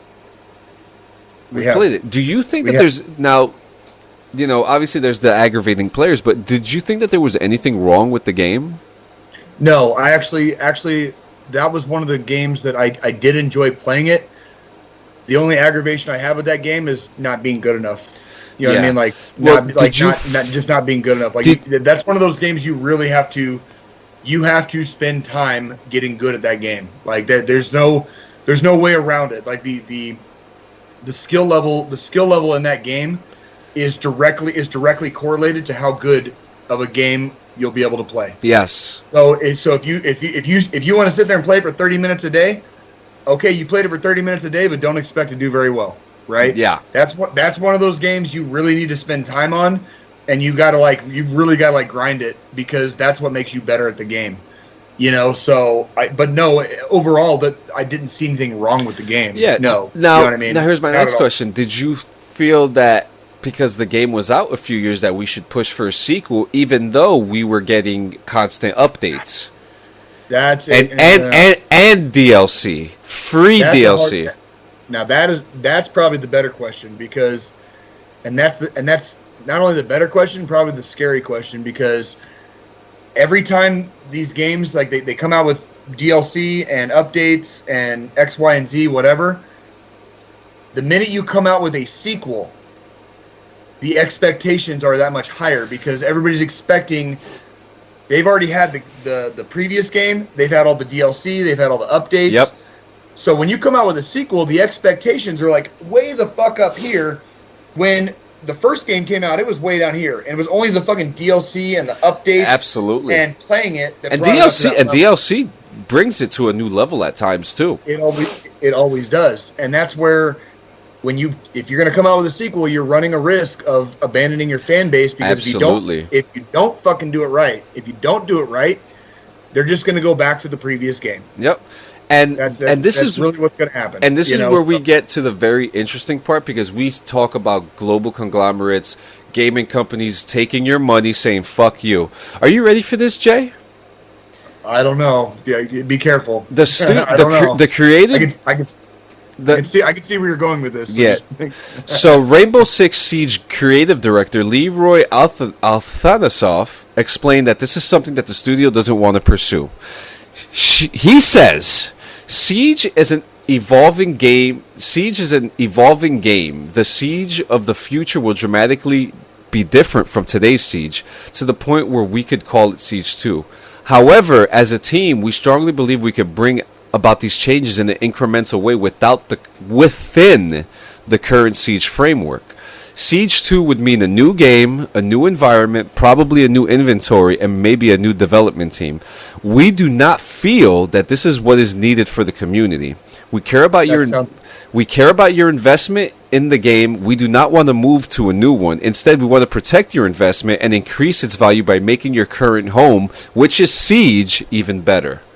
That sounds like a very, very smart man. That sounds like a very, very smart man. That's exactly all the bitching and moaning that I have done over the course of the last year of this podcast over people just absolutely like butt fucking and raping in the ass with a cactus our favorite games. Like, this guy knows what the fuck he's talking about. He's not trying to change the game that people are already playing. He's trying to make it better. That I'm actually on board with that. Within the same game. You know what I mean? And you know, and we've seen these things happen, like with GTA Online. But with GTA Online, there's a difference, because they're popping up new updates and DLC for free, but we're already at a point where there's nothing else to do. Whereas with Siege, the one thing that I liked about Siege, there's mapped special events that happen, and then the events go away, and then they come back, and then they go away. It makes you want to come back. What I also like is that they're saying, you guys just spent $70 for this game and paid $300 for all our DLC within the last 2 years. Why? You know, other companies would mostly be like, okay, well, let's cash in on this and make a new game, and blah, blah, blah. But this guy is saying we can do it within our servers, and we could update it from here without having to change anything. That's how it should have been a long time ago. Absolutely. And this is where this sounds like a guy who notices and watches trends in the gaming industry and sees over the last decade everything that has just absolutely nosedived and crashed and burned. How? You know, he actually listens to what the players are talking about. Listens to what the players are saying. Yeah. The people that actually play the games. You know. And that sounds good to me. And like I was just saying, this is a good opportunity for companies to get all these mashups of these games and put it together. Give me Call of Duty Forever. Give me Assassin's Creed Forever. Give me, and it works. It works. And if they really want to fucking make money, you could bundle Call of Duty. Listen to me. I know we're about to get into you in a minute, Activision, but listen to me. Come out with a box set with every single Call of Duty game you have ever came out with. I don't even care if it's remastered. It doesn't need to be. We don't even need to play it. Just the fact that we have it. Call of Duty Forever, and put it in a giant fucking what are those boxes called that you put all your inventory in? Like the black. Are you talking about a tough box? The tough box. Put it in a tough box. Tough box. Put it in a tough box with a Call of Duty logo on it. Put those night vision goggles. Put it in a tough box. Put a Call of Duty logo on it and call it a day. What are you? Right. You hear? Even my son's excited for it, right? Are you insane? Yes, I am. I am absolutely insane. Yeah, he is. Insane mode. All right, go. And I'm what working. does that mean? I'll tell you what insane mode is later, buddy. Don't worry. Okay. It is the mode in a video game where you never win. But you know, put it in a fucking tough box. Put the night vision goggles. Give me some Call of Duty patches. You know, Velcro patches, and there you go. Sell it for like $300, and there you go. People like me will buy that shit. You know, stop giving us shit games. Just re-release the fucking games and give us new shit to go with it. Fuck it. At this point, Right. at this fucking point. But yeah, I mean, I'm very happy to see that Leroy A is taking the initiative to say, hey, we don't need to make a sequel. The next in news, and if you guys haven't noticed, we're trying to run this quick because we had a lot of shit to go through today. Activision is in a lot of trouble, and they apparently they've been in court for the last like 2 years. This is a case that's been going on for about 2-3 years now, where the hierarchy of Activision are giving off a frat house vibe in the corporations. There is unequal pay going on, which has been proven. Which, I mean, we are already in 2021. Have we? It's 2021. We can't be doing all that bullshit. Okay, have we not talked about this already? You know, unequal pay. It was talked about like in the 1980s. So yeah, like it's been fucking talked about. Yeah. Definitely. This is unequal pay. Why are we talking about unequal pay in this year in a multi-billion-dollar company? Okay? Right. There has been multiple sexual harassment claims that have been brought to human resources, that have been brought to the top. And nothing was done, and it was known. And this was all revealed in court documents. Unfortunately, there was even the loss of an employee due to suicide during a company trip. That ain't fucking like during like it happened on the trip. It happened on the very beginning of the company trip. Jesus Christ. Okay, there was a lot of stuff that was going on with this individual. I'm not going to go out there and taint the person. You know what was going on with their life. You know, it's not. But it's not right. It's not right. No, it's not. Absolutely. You know, for a company who, you know, I mean, Activision just. Isn't it weird too? Because we just had the guy who played Simon Ghost Riley, who was just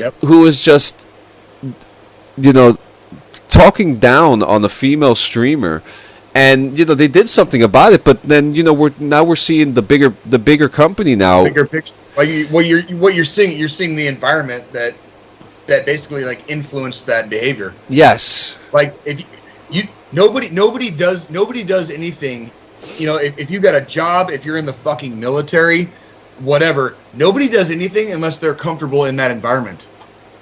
So it says a lot, you know. It says a lot when people make actions or act a certain way, because it means they're fucking comfortable. Yeah. You know, and we can go into the ins and outs of, you know, showing your true colors or X, Y, and Z. It's not even about that. You only do something if you're comfortable in the environment. Absolutely. If I go out to a seedy fucking dive bar, to have a drink or two, okay, you're not going to see me showing my ass or like talking to a lot of people, because if I'm not familiar with it and it's a seedy dive bar, I'm just going to be kind of like sitting here with my beer and just be like, you know what, like I'm just going to sit here and slowly drink my beer. Now, if I'm in my fucking element, and I've had a few too many, you know, I might be a little bit more comfortable showing my ass, right? Because I'm comfortable in the environment. Yeah. Right? And this happens. That's exactly, and it's no different in the fucking workplace. It's no different in the fucking military. It's no different on a fucking sports team. It's the environment that you are surrounded with, and that's where your true colors will show. Yep. You know, that is where your true colors will show. Like, you know, like, are you a good dude? Or are you a fucking asshole? Yeah. You know what I mean? Like, and it sounds like, from what you're describing, based on court documents, it sounds like Activision, unfortunately, was creating assholes. Absolutely. And then they also, because we heard about this same type of behavior with Mixer. This is what brought Mixer down. You know, exactly right. We talked about that on this podcast. You know, hostile work environments. And Right. and you know Right. and come on guys, let's be real. Like Jay was just saying, we make our work environments comfortable, but we don't make it uncomfortable for others around us, you Other know? people, that's right. That's the wrong fucking answer. You know, That's the wrong like type it's of it's environment to be in. okay, like it's always okay to be free will, but you know, we have to have, we need to set our limits. We need to set our limits. Okay? There is nothing wrong with being truly free. But part of being truly free is not infringing on the freedom of other people. Exactly. That's the qualifier that people keep fucking forgetting because they're goddamn selfish and they only think about them fucking selves. Part of being truly free is also not infringing on the freedoms of other fucking people. And the minute you fucking forget that, and the minute you become a selfish fucking asshole and forget that other people have feelings too, okay, you become part of the goddamn problem. You know, like that's really what it, like, at a very base level, that's what it comes down to. You know, and the fact that somebody did that to themselves, like on a trip, like I really bothers my, like it really bugs my head, dude. Like it really bugs my head. It's really a shame. And Deshaun Myers says this is a shame. People that refer to themselves as of the female type deserve to be comfortable in their environment. Fuck these frat boy environments. And I love how he says people that refer to themselves. That's you right. know, because there are people that identify as, that's correct. That we're including trans people in there as well. Like, by the way, we'll say it again on this podcast live because I don't give a shit. Like, we here at DD214 Gaming are all inclusive. Okay, if you got a fucking problem with it, don't fucking watch us. Don't fucking subscribe. You can stay down in the fucking wherever the fuck you are. You can wave your fucking bitch ass fucking rebel flag, okay, and you can fucking do all that shit. This is 2021. We're all inclusive. We are progressive here. So fuck off if you don't like it. We don't need you. We don't want you. Absolutely, okay? absolutely. So, And you know what, Activision, this is truly a shame. The loss of your employee during a company trip could have been prevented if you would have listened to your employees. During a company trip, literally during a company. The proof is in the pudding. There's nothing that they could say to deny everything, even though they've come out and said that they don't. Obviously, you know, as a big company, they're going to say that they don't condone these actions. But they're going to say whatever. They're going to say whatever the fuck they want to say. Every company in the history of fucking companies has been saying the same bullshit like ever, and they only. Here's the problem with that. These big fucking giant companies, they only say it after the fact. Yeah. How come they never acknowledge problems before the fucking problem? Before shit. Shit. And we're talking about lots of fucking complaints. And it's horrible that we even have to bring this news to you. And it's even worse that we're going to bring you news next about an Army Ranger at JBLM. Military news. Yeah. You know, it's always bad news. It's always bad news, but at least the next one is like kind of funny. We could laugh about. Sure. But at Joint Base Lewis McChord, tongue twister, an Army Ranger assigned there was arraigned on Friday on charges of murder and kidnapping for beating to death a female security guard at a Tacoma office building. Jesus Christ. Yep. Specialist Patrick Byrne, 26, who is assigned to the 2nd Battalion of the 75th Ranger Regiment, was arrested. Was arrested Monday by the Tacoma Police Department. He was charged for beating and choking to death an on-duty security guard in an office building in the 900 block of A Street in the early hours of Sunday, according to an affidavit filed by the Pierce County Superior Court. Let me fucking guess. This dude was drunk off his ass. Let me fucking guess. Gotta assume this dude was fucking intoxicated. Bet money. Bet fucking money. So it's very fucking graphic. I'm not even going to repeat the report. Don't read. You know, because we don't want to give praise to this man, but you know, as far as I'm concerned, he's no longer a specialist. You know. I got you, John. Because we've said it many times in this podcast, and this is exactly why we say it many times in this podcast. He was drunk. Here's the thing. We do our podcast, and I've said it many times before. John is John. Jay is Jay. but we do on this podcast, we do play somewhat of a caricature of ourselves.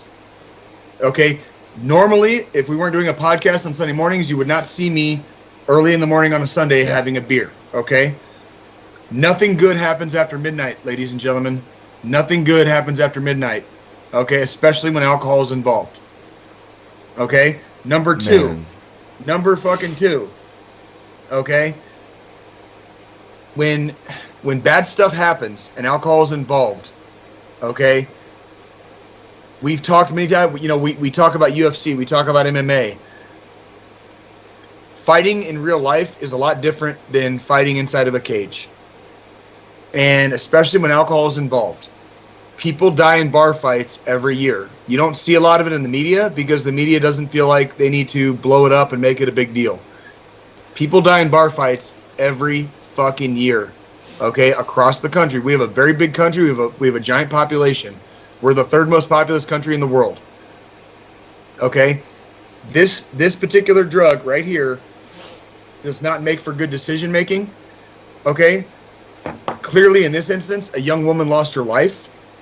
And a young Army Ranger is going to go to fucking jail, probably for the rest of his. And he lied about it. When he was found, he said that he was stabbed, but there was no stab wounds. No stab mark. So, right. you know, stop. So you have somebody. You basically have somebody who got way too fucking wasted, and is now besmirching the record and the honor of the Ranger Regiment of BAT. We call it BAT, like Ranger Battalion, like. This dude is besmirching the fucking 75th Ranger Regiment by virtue of fucking his actions, fucking drunk, and trying to fucking pass it off. You know, like, no, dude, you're going to fucking jail. You're a piece of shit and you're going to fucking jail. Like, that's what you get. That's what you fucking get. Get your rank taken. Get your rank taken. You get your shit taken away. I hope that dude breaks rocks at fucking Leavenworth for fucking 10 years. Oh, yeah. And then goes to a regular civilian prison. Oh, he's done after that. Like, he's not. I hope this dude never sees the fucking light of day. Nope. Like, what a shit stain. What a fucking shit stain. Absolutely. On such a proud fucking unit. What a fucking like learn to handle your fucking alcohol, dickhead. And this is why they say, bad apples. That's pretty much all it is. Yep. But one bad apple, right? It'll spoil the bunch. So. Fuck that. Yep. Fuck that guy. And now for the final gaming news. Black Rifle Coffee distances itself from extremists, including some who loved their brand. The founder and CEO of veteran-owned Black Rifle Company has received copious hate mail, social media backlash, and disparaging phone calls in the wake of a New York Times article profiling the company, which paints itself as an organization not only serving up a basic cup of joe, but with an extra shot of patriotism delivered by military veterans. Which is very, very, it sounds very accurate, business. It sounds very accurate to me. I mean, that's like... If you know your customer base, placate your customers. And they will keep buying. You know what I mean? So. Yep. And so Hafer and his colleagues hoped that the article, which ran July 14th, would give them the opportunity to distance Black Rifle Coffee from right-wing fringe groups and individuals who've adopted its merchandise as their own. Which, this happens a lot. It happens so much, especially with merchandise, because then people think that they're being endorsed or affiliated. This is why we always say, if we're talking about a Nutriment or Dunkaroos, we're not affiliated. Or as if I'm talking about Rogue Energy, which, guys, if you want 10% off your order today, use discount code DD214 Gaming on Rogue Energy. That's right. This is an affiliation. This is a sponsorship. It is. It is, and it's good stuff. Now, this I can easily identify with this because in the Norse pagan religion, heathenism, the Norse pantheon of gods, right? It was recently allowed into the DoD. Like wearing the hammer of Thor as your like religious symbol, as an identifier, basically. A lot of white supremacist groups. It actually started in the prisons in the United States in the early 2000s, but a lot of white supremacist groups have co-opted symbols from the Norse pantheon, right? And so a lot of times people will see the hammer of Thor around somebody's neck, and immediately that dude's a fucking white supremacist. It's not true. It's not true, and it's a very you're already talking about a very fringe religion, and it's even more of a fringe off of that of the people, these fucking cocksuckers that want to make it a white thing, right? Whatever. Yep. That religion happens to be the religion that I use as an identifier in the army. It's like the OK sign. Yeah, and it makes me sick. It makes me sick that I used to have a hammer of Thor that I wore. I used to wear Mjolnir around my neck. Like I wore it on a couple of my deployments, and there's no racism involved in it at all. I stopped wearing it over a year ago because I did not want to be seen in public, and I didn't want anybody to get the wrong idea about me because of the co-opting by these fucking piece of shit fucking groups. Every fucking swastika. This is a worldwide symbol. It used to mean peace. It used to mean peace. There used to be an army division that had the swastika on it, and they only changed it in World War II because the Nazis co-opted that symbol. And it's shit like that just fucking ruins everybody else's good time, right? Yeah. It's shit like that. It's shit like, and it's so fucking stupid, but it sounds like Black Rifle is having their moment. You know, They are. They are, right. and it says that the piece would be the piece was the company's chance to denounce racism, hatred, bigotry, and anti-Semitism from its brand once and for all, arguing that the vitriol never aligned with the firm's mission. And you know what? When you have such a badass, like, you know, the guy was a Green Beret, the owner, Evan Hoffer. He was a Green Beret, and you know, there's something that all morally sound soldiers understand. We are all the same. That's right. We are all the same. We're all green. We're all green. Inside the army. Inside the military, I mean, you still have, again, your bad apples. And you could and they stick out like a sore fucking thumb. Yeah, they usually do. They usually fucking do. But inside, there is such a strong mindset. We are all the same. Yeah. One team, one fight. Exactly. One team, fight. So I am not surprised to see Mr. Hoffer take such pride in like, you know, no, we're not about that. You know? Right. Because we're put in a culture, in a way, if you think about it, we are forced to be a part of each other's culture and mix in each other's, and that's why they tell you in boot camp, do not segregate, do not stick with the same group of people. This is not what we are about. Right. You know, we are one. We are together. So you know, to see the trolls come out here and really think like, oh yeah, you know, no, fuck these guys. Like one guy said, you could taste the bigotry. Right. Do you know? That's fucking. They sell Black Rifle in fucking Walmart now. Yeah. Like they got that brand so far off the ground that like they sell that shit in like normal stores now. Like literally. Like and good for them. And good for. I would love to see any actual like hard evidence that would point to any like legitimate like bigotry or racism or any of that shit. Like, yeah, you gotta. There's always like something. This sounds like an internet, you know, an internet fucking like you know, troll session basically. Yeah, and fucking, you know, and there's always proof. There's always a tweet. There's always something that comes out. Yep. And nothing, you know. There's nothing from Black Rifle, dude. There's nothing. Yeah, there's nothing from Black Rifle. I stand with Black Rifle. I stand with Black Rifle. Until I see a fucking reason not to. Until I see an actual legitimate proof in the pudding fucking reason not to. Yeah. Fuck that. And he says here, our message is not meant to be like, no, you can't drink a vanilla latte if you're a Republican. That's absurd. If you think you have to conform to these humorous, exaggerated stereotypes because that's how you think people live, like, wow, how isolated and alone and miserable that person must be. He added, we're not engaged in the war of words. We're more concerned with how funny our videos are, whether or not they're making a political point. That's right. That's exactly right. That is exactly right. But that's, you know. Yeah, and a lot of people are also getting at it because they came out with a T-shirt that said "Make Lviv Great Again," which it's funny. That is funny. That's because fucking President Trump sent out a fucking stupid tweet and didn't fucking spell check it before he sent it out. That's like that it's a joke. It's a goddamn joke. Like, holy fuck, people. Like you know what? You know what I learned a long time ago, John. You know, and maybe this is me speaking from the perspective of somebody that turned 40 in fucking January. Yeah. You know, I don't know exactly when the culture shift was, dude, but it was like at some point a few, maybe several years ago, people forgot how to fucking take a goddamn joke. Oh, yeah. You know, and I'm not talking about right, I'm not talking about left, I'm talking about motherfucking everybody. Everybody, lottie-dottie, everybody.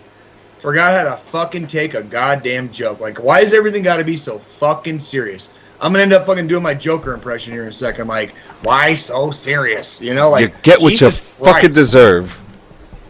When the fuck did people stop learning how to have fucking fun?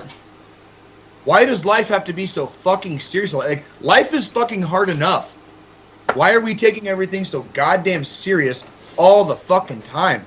I don't want to do that. That's Jesus Christ. I'm looking forward to getting out of the army so I don't have to take everything so serious anymore. Jesus Christ.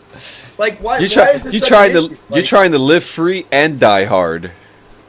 That's what I'm fucking talking about, bro. That's like my life fucking goal right there. Live free and die hard. That's like my life fucking goal. Why are we so serious about dumb shit? Isn't that such a good title though? Oh, live free and die hard, dude. Live free and die hard. That's what I'm talking about, dude. Should have been my fucking motto, fucking in my last goddamn 3 deployments, right? Yeah, oh man. Like, but yeah, you know, Black Rifle, DD214 is on your side with this one. Fuck the trolls. right. Yep. Shit, I think I just might go buy some today.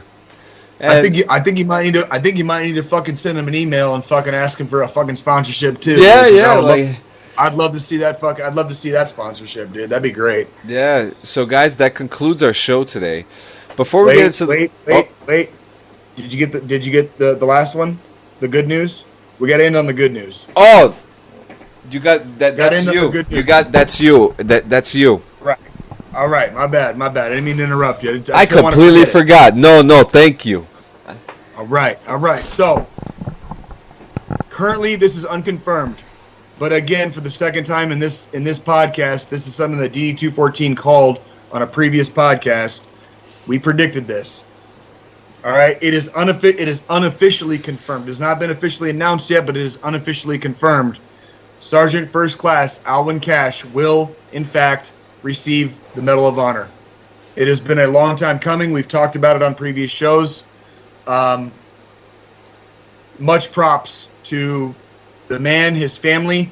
There have been congressmen and congresswomen, lobbyists have been pushing for this award to be upgraded to the Medal of Honor for over a decade.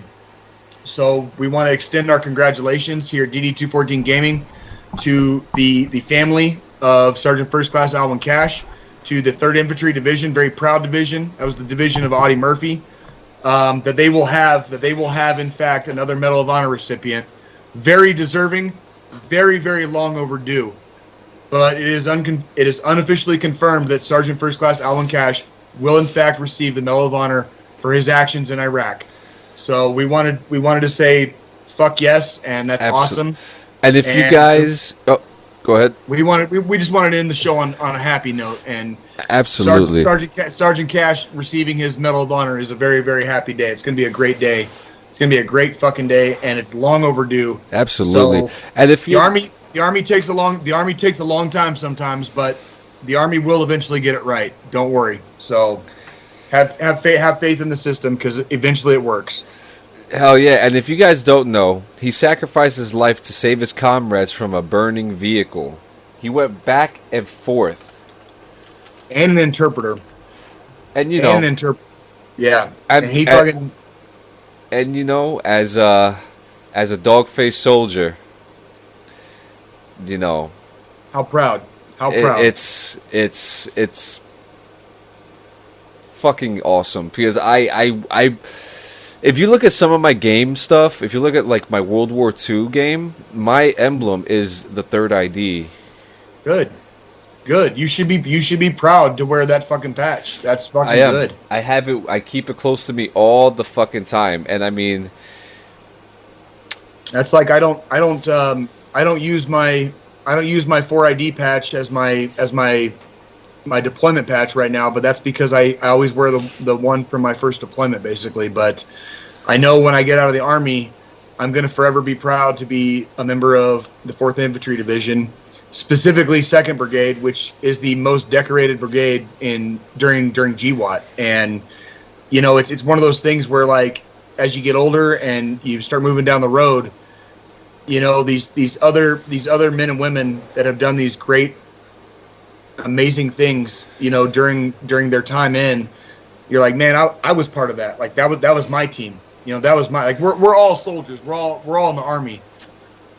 But that was the team I was on. I get to say I played for the same team as this fucking badass. And for all you 3ID soldiers out there, congratulations. And for the family and friends of Alwyn Cash, you know, finally, you're all going to get the recognition for the person that you loved that did this amazing, heroic thing and sacrificed his life in the process of doing his job and going well above and beyond the call of duty to earn that accolade. So, congratulations to the family and friends of Sergeant First Class Alwyn Cash, who should be receiving the Medal of Honor sometime soon, but unofficially it has been announced. Unofficially. oh, I wouldn't give a bean to be a fancy pants Marine. I'd rather be a dog-faced soldier like I am. I wouldn't trade my old oldies for all the Navy's dungarees, for I'm the walking pride of Uncle Sam. On Army posters that I read, it says, be all that you can, so they're tearing me down to build me over again. I'm just a dog-faced soldier with a rifle on my shoulder. I eat raw meat for breakfast every day. So feed me ammunition, keep me in the 3rd Division. A dog-faced soldier's A-okay. That's badass. You still remember that? I just remember the second part. I just read the lyrics for the first part. The second part I remember. I still sing it sometimes at work. That's fucking dope, dude. But that's you know, there's one of these days I'll have to do the Infantryman's Creed for you. Like, you know, that creed is badass. I just realized, why didn't I think of this before? Every episode starts with a cadence. That's not a bad idea. Instead of a fucking theme song, it's a cadence. Oh my god! I could sing. I could record some for you. Like, that's too easy, man. That's too easy. Oh man, wouldn't it be great to get like a whole unit to do DD214 gaming things for us? But yeah, it really wouldn't be that hard. Yeah. Well, to conclude the show, guys, we went to 2 hours today, which is, I mean, we always got something to talk about. But before we get to the final thought, I want to talk about our guest. Deshaun, it has been a minute. It's been too long, and I actually remember that every single day when they would end PT, they would play Sledgehammer. But then there was a sexual like Sledgehammer by Peter Gabriel? Yeah, that was our song for PT. Yeah. But then there was a complaint about it because someone said the song was about his dick. Whatever. And boring. So every time PT was over, you would hear, because we're the Rock of the Marne, if you smell what the Rock is cooking, and you would hear that at the end of PT, and you'd be like, all right. And it's actually funny because while I'm singing that wrestling song, next week we are going to have a very exciting show. If you are a fan of the WWE games, I'm very excited to have this guy on the show, Dre41. He is a freelance graphic artist. He is a wrestling gear creator, sort of pro gamer, a wrestling fan, a YouTuber, and he is a character artist for the Wrestling Codes Virtual Basement, which is coming out soon. The game itself has endorsements from Kurt Angle. It has endorsements from Hassan, who was a former WWE wrestler, Crowbar.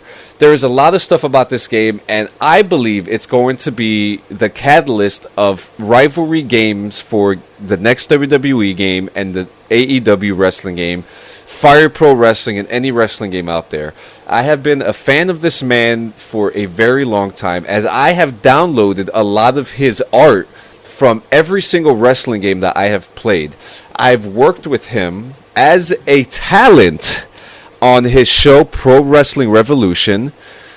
We'll talk about that next week, because he still runs that, and he has a great community. He is a great dude.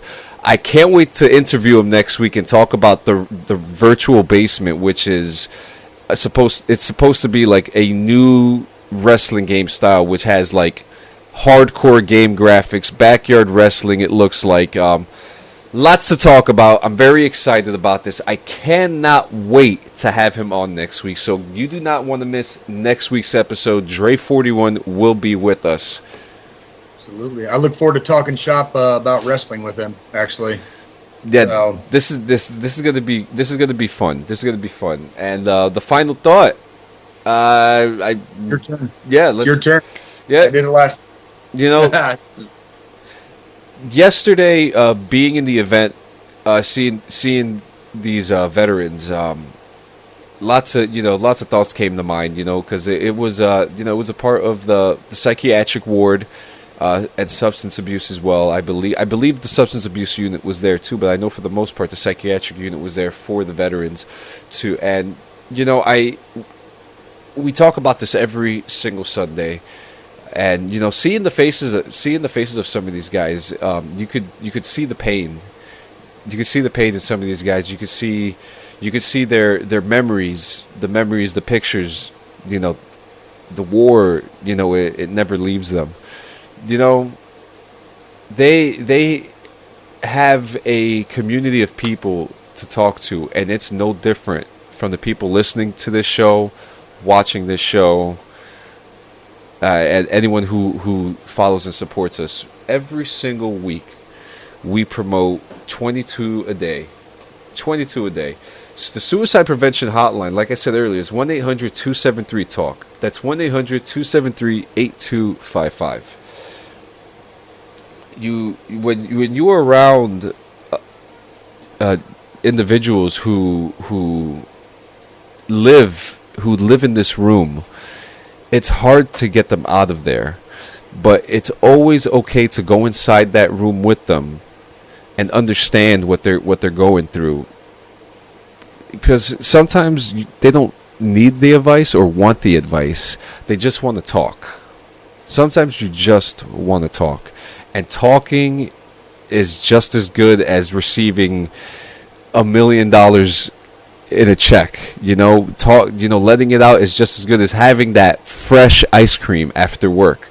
It's highly important that we are there for every single one of each other, because we are all that we have. We are literally all that we have.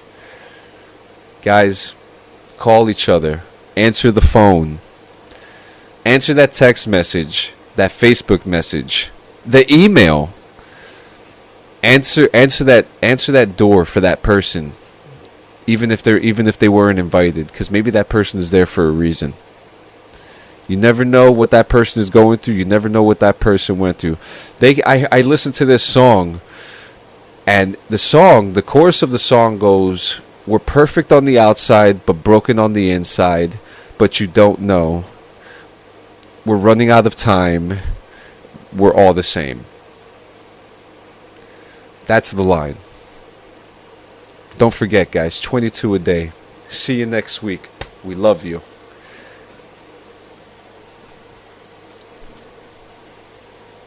Have a good week, everyone.